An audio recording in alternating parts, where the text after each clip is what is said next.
התהליך הפסיכודרמטי, שלב הפעולה.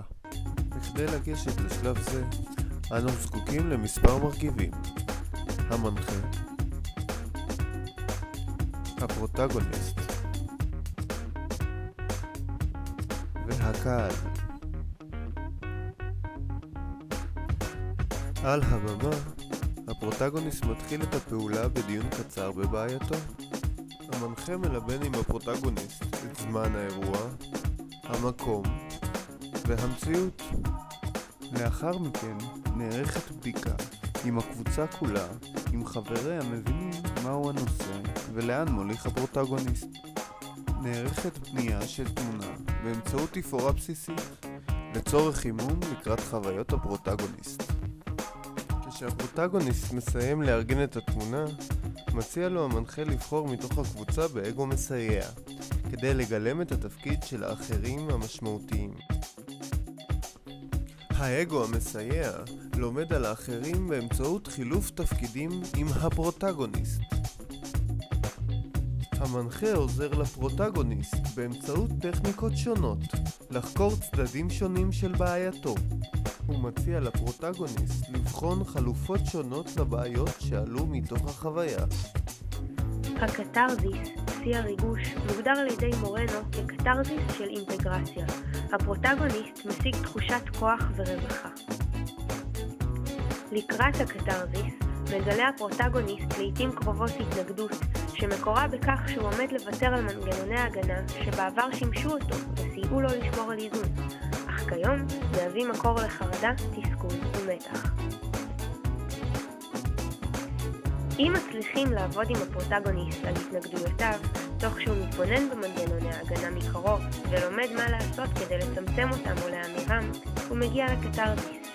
הקתרזיס הוא הביטוי החזק ביותר לקונפליקטים הבלתי פתורים מהעבר, ומטרת הפעולה הפסיכודרמטית הינה לצייד את המטופל במציאות עודפת, המסייעת לפרוטגוניסט להשיג ביקורת ושליטה דרך עשייה ולא דרך אנליזה. שלב השרינג הוא שלב השיתוף והסגירה. השלב הבא בתהליך הפסיכודרמטי. המנחה והפרוטגוניסט מתיישבים זה לצד זה אל מול הקבוצה וקרוב מאוד אליה.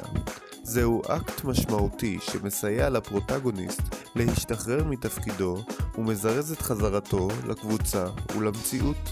המנחה מעודד את חברי הקבוצה לחלוק עם הפרוטגוניסט מחשבות, תחושות וחוויות בעלות קווי דמיון שעלו בהם בעקבות עבודתו.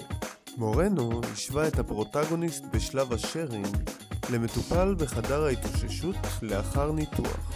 בשל כך, על חברי הקבוצה להימנע מלמתוח ביקורת או לערוך אנליזה על הפרוטגוניסט. אם הפרוטגוניסט הזקוק לחום תמיכה ואהבה ירגיש כיצד חברי הקבוצה הושפעו ממנו וכיצד הם משתפים אותו ונחשפים בפניו, הוא לא יחוש פגיע ובודד, אלא עטוף ומוגן. גם בחברי הקבוצה חל תהליך טיפולי. בשלב השרינג, השיתוף עוזר לקבוצה לעבור משלב של מעורבות רגשית עמוקה למישורים יותר קוגניטיביים, ועוזר לתהליך ההתקררות. המנחה בודק אם הפרוטגוניסט וחברי הקבוצה שמילאו תפקידי מסייעים שוחררו מתפקידיהם. אם לא, מפעיל טכניקות לשחרור. די-רולינג. לבסוף, לשם סיום נאות של האירוע, משתמש המנחה בטכניקות של נעילה, כמו איסוף תמות וציון נקודות מרכזיות שעלו. פרוססינג הוא שלב התהליך ההכרתי. רצוי לבצע אותו לאחר פרק זמן של אינקובציה. כך הפרוטגוניסט נרגע במידת מה מהאירוע המרגש, ויכול לשוחח עם המנחה במישור ההכרתי. הפרוטגוניסט מספר מה הרגיש במהלך עבודתו, מתאר כיצד הרגיש עם המנחה והאם הלכו למקום הנכון בפסיכודרמה שלו. הפרוטגוניסט משתף האם מגיע לתובנה כלשהי והאם הוא מרגיש שינוי כלשהו בהתנהגותו או בחשיבתו. המנחה פונה לפרוטגוניסט ומספר אף הוא על הגילויים ממהלך העבודה.